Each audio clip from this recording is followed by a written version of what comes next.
You're a fucking idiot. Go online and look it up. This is what Joe Rogan sounds like when he's willing to push back. A woman with a PhD in primatology calls into his show, disagrees with him about a species of chimpanzee, and Joe absolutely loses his mind, screaming at her, calling her stupid, demanding she justify her credentials, all over a cryptid ape. You're a fucking idiot. Go online and look it up. When did you graduate? What are you laughing at? Why are you laughing? Why are you laughing? I'll tell you why you're laughing, because you don't have a point. Stupid. NationalGeographic.com. CNN.com. Stupid. Now hold that energy in your head, because we're going to need it for contrast. Because over the last few years, Joe Rogan has sat across from at least 9 people who have now been confirmed to have had close links to Jeffrey Epstein. I know a lot of people that met that guy. And in every single one of those conversations, the man who screams at primatologists over chimpanzees couldn't master so much as a follow-up question. Well, how could you have known back then? He had never been arrested. No, this was 2014. It was post-arrest. Now, to be fair, many of those interviews happened before the DOJ released some of the Epstein files in late 2025 and early 2026. We're not going to pretend that Rogan should have known things that weren't public yet.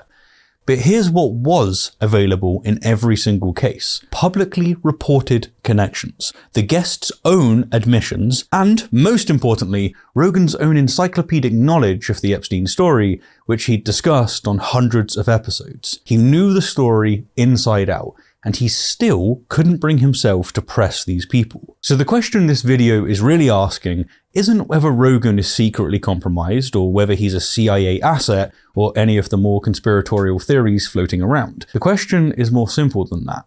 And honestly, it's more damning. Why can Joe Rogan challenge everyone except the people who actually matter? And is there video from the island? Not of what you want. On January 30th, 2026, the Department of Justice released over 3 million pages of documents from its investigations into Jeffrey Epstein, including more than 2,000 videos and 180,000 images. This came on top of earlier releases in December and followed months of bipartisan outrage over delays, botched redactions, and rightful accusations that the Trump administration was dragging its feet. Now, to his credit, Joe Rogan had been one of the loudest voices demanding these files be released. He called the delays a line in the sand. He accused the administration of trying to gaslight the public. He even suggested that Trump was using political chaos to distract from the Epstein story. This one's a line in the sand. Yeah. Because this is one where there's a lot of stuff about, you know, when we thought Trump was going to come in and a lot of things are going to be resolved. Yeah. We're going to drain the swamp. We're going to figure everything out. And when you have this one hardcore line in the sand that everybody had been talking about forever, and then they're trying to gaslight you on that. Good for him. Genuinely. That took some spine, given his political alignment. And here's the other thing worth noting up front. When Epstein himself tried to get introduced to Rogan in 2017, Rogan turned him down. The intermediary was Lawrence Krauss, the theoretical physicist who had been on Joe Rogan Experience. Krauss emailed Epstein afterwards. Sorry about Rogan so far. He seems more timid than I would have thought. In context, timid appears to mean not interested in meeting a convicted offender. So, credit where credit is due. Rogan personally refused Epstein. But here's where it gets complicated. Because when those files dropped, the very files that Rogan had spent years screaming about, they contained the names of person after person after person that Rogan had platformed, praised, and refused to challenge. And the pattern that emerges isn't conspiracy, it's something worse. It's class solidarity. Rogan is part of the Epstein class. Let me show you what I mean. We're going to go through the Joe Rogan Experience guest list, one by one for each person, and I'll show you 2 things: how Rogan treated them on the podcast, and what we now know from the files. And as you watch, keep that primatologist clip in the back of your mind, because the contrast tells you everything. Rogan can challenge people when he wants to. He challenged, for instance, to give another example, Candace Owens, and he did a good job. But this is what I hate, because then it's like, Candace, you have to have a formed opinion on everything. No, you don't have to have a formed opinion on everything. What you do have to have is the ability to know when you don't know what the fuck you're talking about. But I just said that. I said that to you the entire... But no one on the Epstein list. I have enjoyed your restaurant many times. This is my favorite steak restaurant in all of Los Angeles. Thank you. Let's start with Peter Thiel, because this is actually one of the more revealing examples. Not because the revelations are the most dramatic, but because of how transparently Rogan lets him off the hook. Thiel is a billionaire tech investor, co-founder of PayPal and Palantir. He goes on Joe Rogan Experience and voluntarily admits that he met Epstein in 2014, 6 years after Epstein's first arrest and conviction. Reid Hoffman introduces them. I met Epstein a few times as well, and I think... How'd you get introduced? It was Reid Hoffman in Silicon Valley introduced us in 2014. But he was described as one of the smartest tax people in the world. Interesting. And I probably was my moral weakness that I. Well, how could you have known back then? He had never been arrested. No, this was 2014. It was post arrest. Appreciate what Rogan does here. His instinct, his first instinct, is to make an excuse for Thiel. How could you have known, he says. Well, how could you have known back then? He had never been arrested. Thiel himself has to correct the record and point out that no, this was after the conviction. No, this was 2014. It was post arrest. Think about that.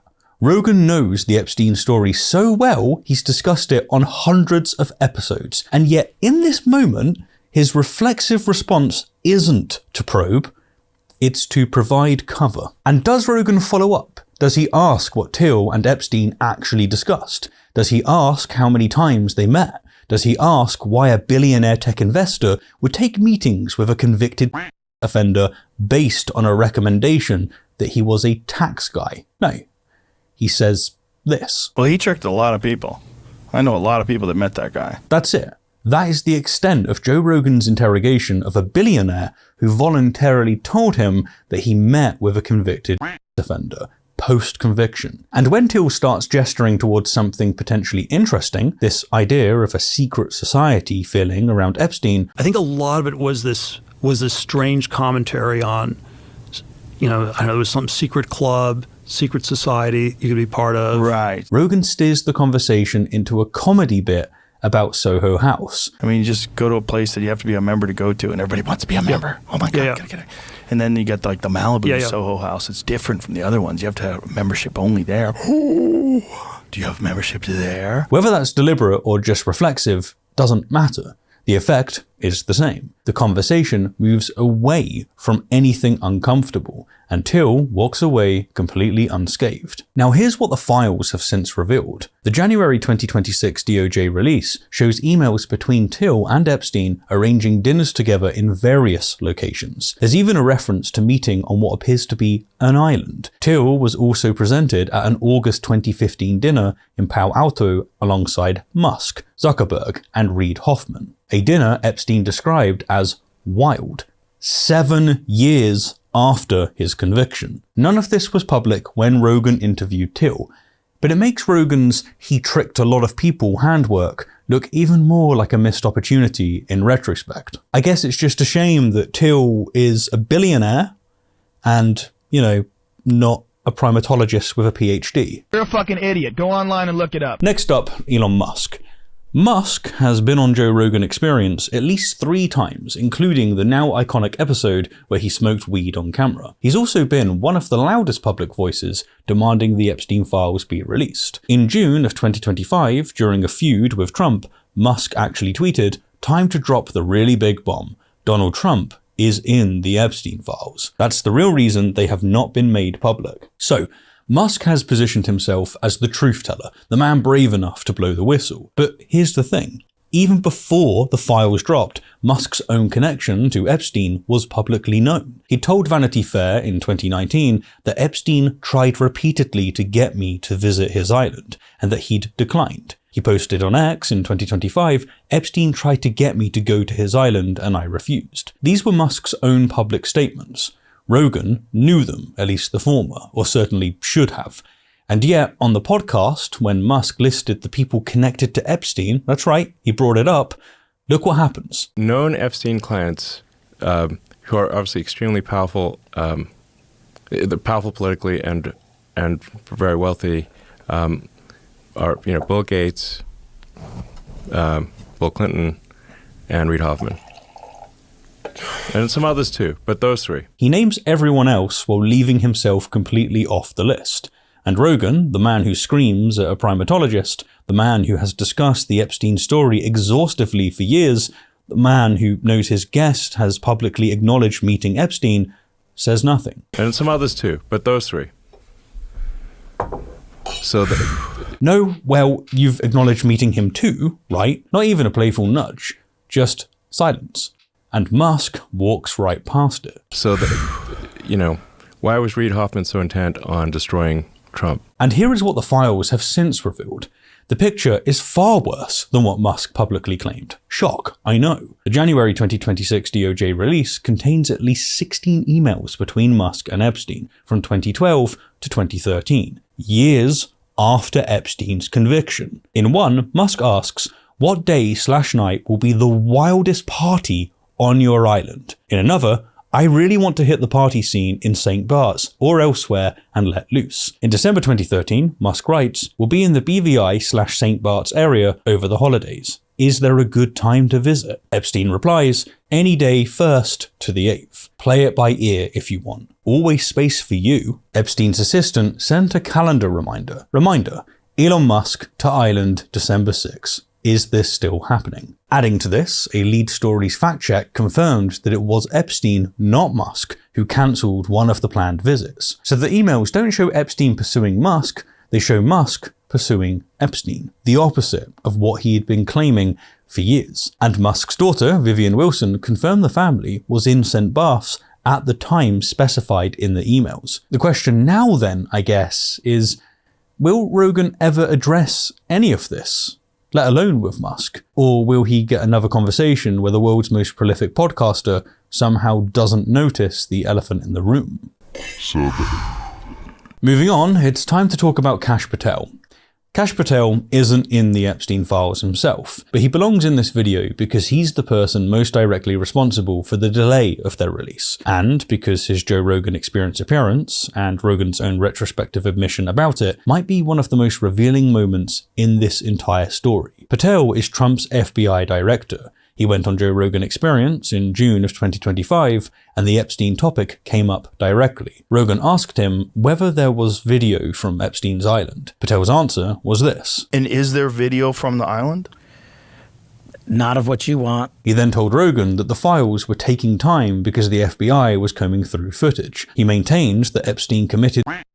He killed himself. He insisted that everything that could lawfully be released would be released. And the American public is going to get as much as we can release. And when Rogan pressed the video question... So this narrative might not be accurate, that there's video of these guys doing this. Patel essentially told him the public had filled the void with fantasy. Now, Rogan did push a little. He asked about the autopsy. He questioned the narrative. But the overall tone was the same as every other case study in this video. Deferential, accepting, and, crucially, not nearly as aggressive as Rogan is capable of when he actually wants answers. But here's what makes this case different from the others. Because a month later, on an episode with former CIA officer Mike Baker, Rogan said this. The Epstein stuff is so crazy because when Kash Patel was on here and he was like, there's nothing. And I was like, what are you talking? Yeah. I didn't even know what to say. He goes on. People are like, why didn't you push back more?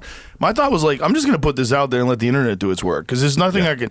The guy's saying there's no tapes, there's no video. That doesn't make any sense. Everyone knows it doesn't make any sense. And then about the jail cell footage with its missing minutes. And then he's like, well, we have a film. We're going to release that film. And the film has a fucking minute missing from it. Yeah.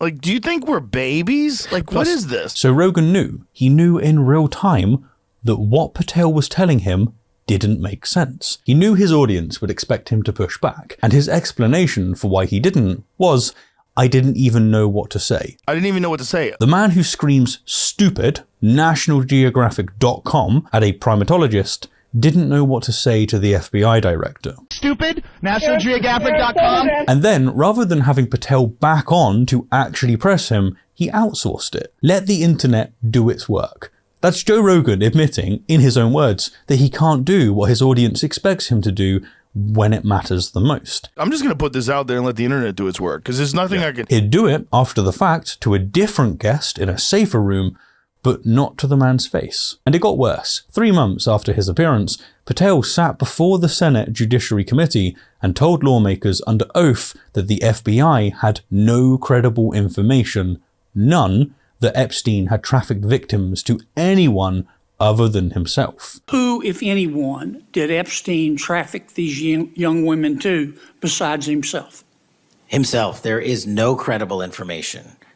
None. If there were, I would bring the case yesterday that he trafficked to other individuals. And the information we have, again, is limited. When Senator John Kennedy asked, so the answer is no one? Patel replied, for the information that we have. He also admitted he hadn't reviewed all the files personally. So you haven't reviewed all of the Epstein files? Personally, no. But we now know that DOJ emails from July 2019, emails in the FBI's own possession, explicitly reference 10 co-conspirators. Epstein's victims have allegedly trafficked to at least 20 men. Ghislaine Maxwell was convicted of trafficking. Over $120 million has been paid to survivors. And yet, Patel told Congress under oath that there was no credible evidence of trafficking to anyone else. Himself. There is no credible information. None. Bipartisan lawmakers accused him of lying. A House Democrat called it a felony. Republican Thomas Massie warned that the files release would show whether Patel and Attorney General Bondi had been telling the truth. They weren't. But here's the thing that matters for this video. Rogan already knew none of it made sense. He said so himself. He just couldn't say it to Patel's face. And that, more than anything, is the pattern. Because there's nothing I can... Alright, let's get to the star of the files. Donald Trump's Joe Rogan Experience interview aired in October of 2024, well before any Epstein files were released. So let me be clear about what the criticism is and isn't here. It's not that Rogan should have confronted Trump with specific documents that didn't yet exist. It's that Joe Rogan, the man who talked about Epstein on hundreds of other episodes, who has built conspiracy segments around Epstein's death, who has called the cover-up one of the biggest scandals in American history, sat with Donald Trump for over 3 hours and never, not once, mentioned Epstein. Instead, we got this. One of the beautiful things about you is that you freeball. Like, you get out and you do these huge events and you're just talking and you're making... We've highlighted you on the show many times when you did this Biden impression where he's walking around, he doesn't know what he's doing. It's funny. It's stand-up. It's funny stuff. But it's like you were making fun of Elon one time. You were doing an Elon impression. It's great. You have like comedic instincts.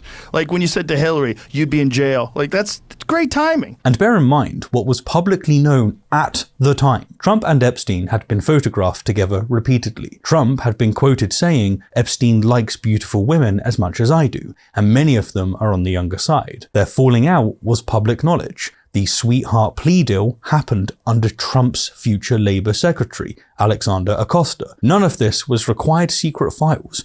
It was all out there.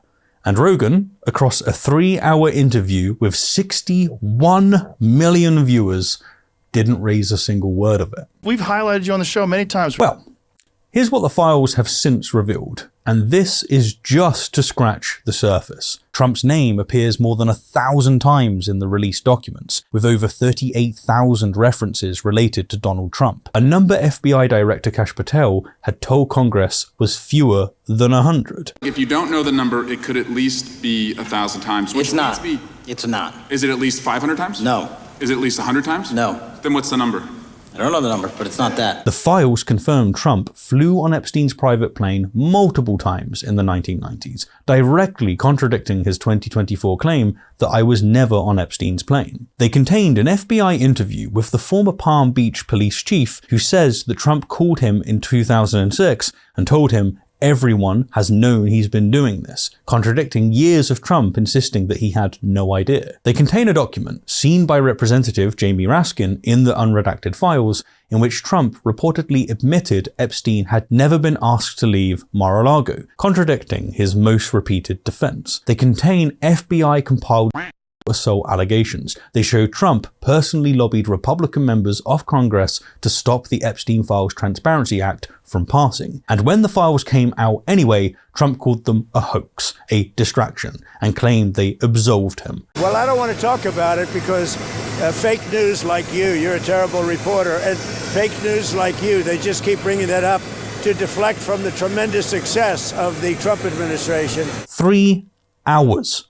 61 million views. And Rogan's favorite conspiracy topic never came up once. One of the beautiful things about you is that you freeball. Next up, Peter Attia. He is a longevity doctor, podcaster, and author of the best-selling book, Outlive. He's been on Joe Rogan Experience multiple times and appears to be genuinely close to Rogan personally. And this is where the timeline distinction matters most, because Attia's connection to Epstein was not widely known before the files dropped.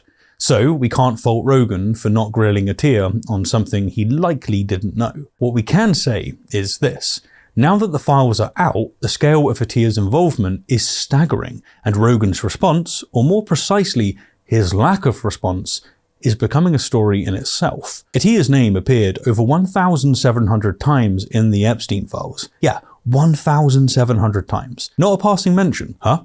In direct, personal email correspondence spanning years. For instance, in June of 2015, Attia emails Epstein with the subject line, "Got a fresh shipment." Epstein replies, "Me too," with a photo redacted by the DOJ. Attia responds, "Please tell me you found that picture online, bastard." Then, "You know the biggest problem with becoming friends with you. The life you lead is so outrageous, and yet I can't tell a soul." February 2016. Attia writes to Epstein that female genitalia is indeed low carb. Still waiting results on gluten content, though.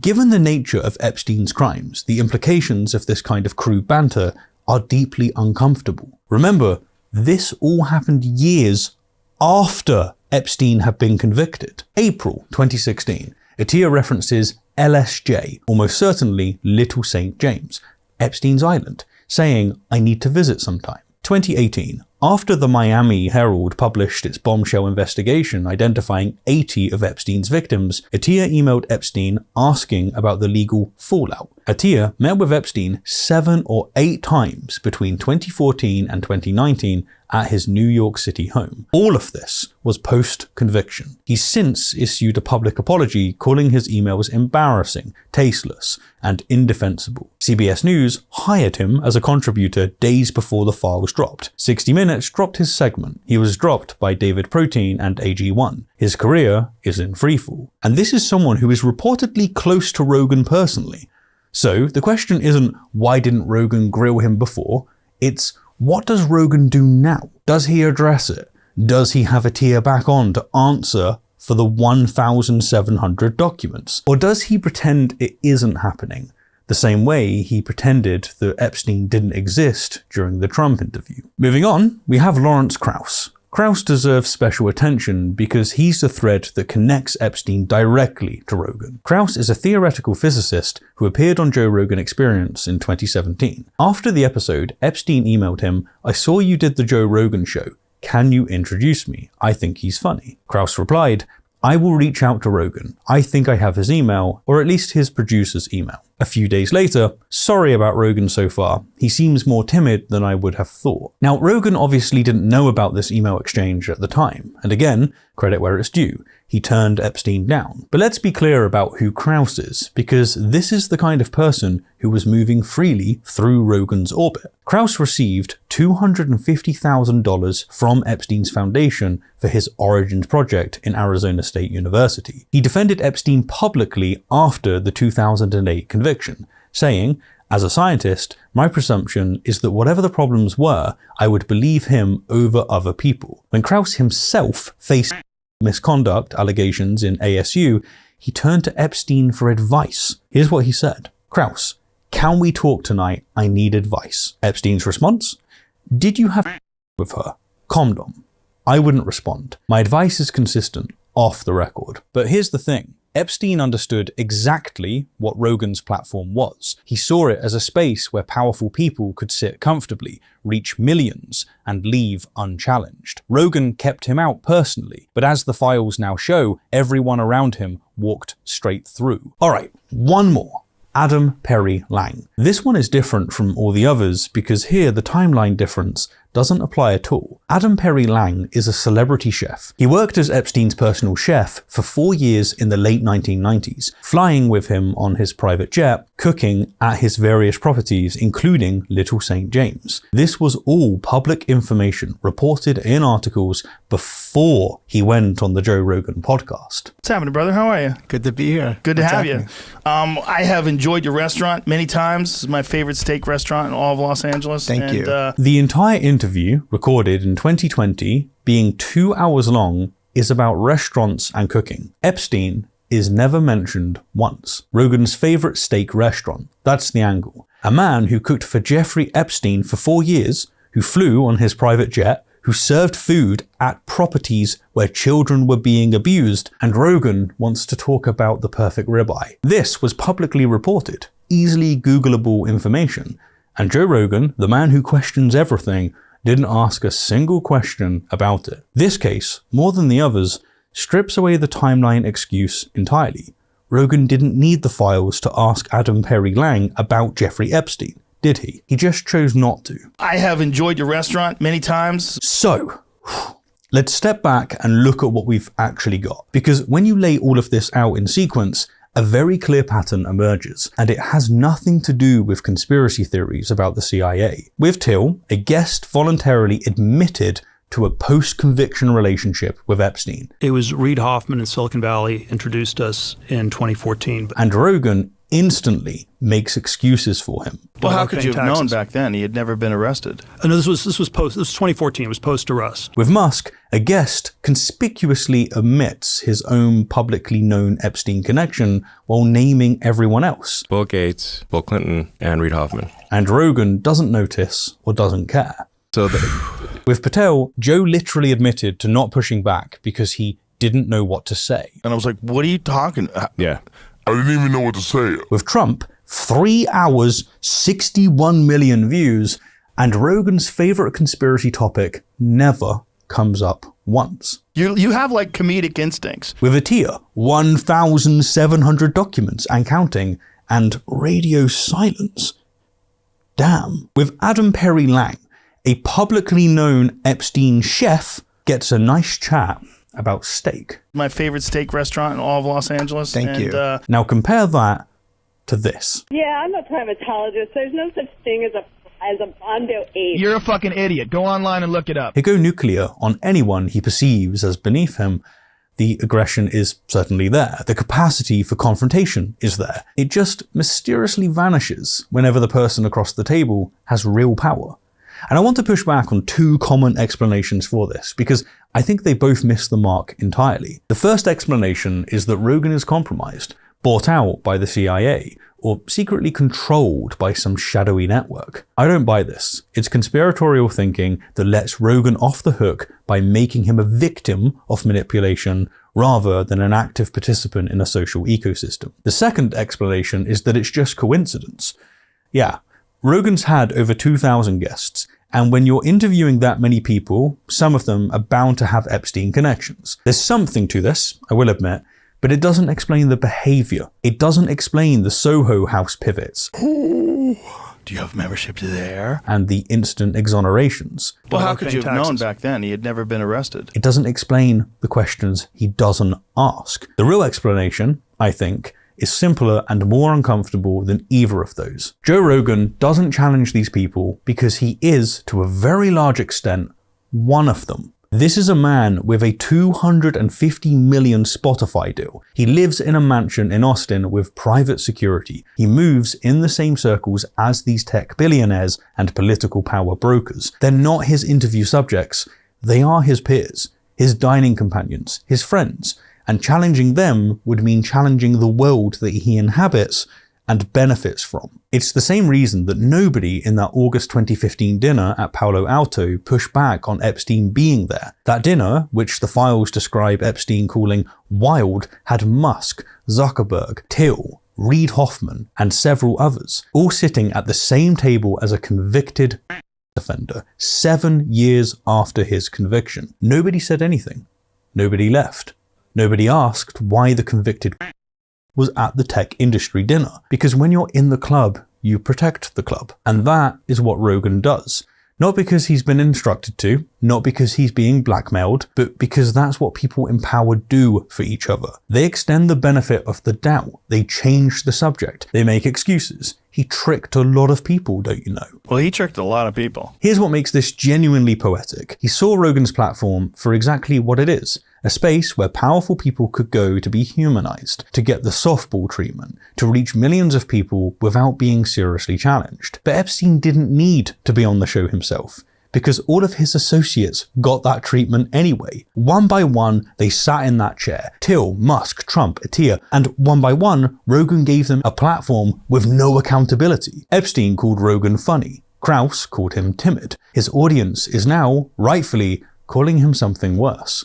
Complicit in the silence. And I want to be precise about what I mean by that. I'm not accusing Joe Rogan of participating or covering up Epstein's crimes. Of course not. What I'm saying is that Rogan's podcast functions, in practice, as a reputation-laudering service for the ultra-wealthy. Not by design, necessarily, but by disposition. By the very way that Rogan's instincts work. Aggressive with the powerless. You're a fucking idiot. Go online and look it up. Differential to the powerful. Well, how could you have known back then? He had never been arrested. And that makes his show a structurally safe space for the exact kind of people who the Epstein files are now exposing. Duncan Trussell warned him about this years ago. If you're not careful, folks from deep, dark wells of perspective are going to infiltrate your shit. Yeah, but you have to watch out because people are going to like try to exploit you. That's the main thing, is like people recognizing what you are, who have political agendas, will infiltrate your shit. Trussell was worried about infiltration, but the truth is arguably worse than that. Nobody had to infiltrate anything. They were invited.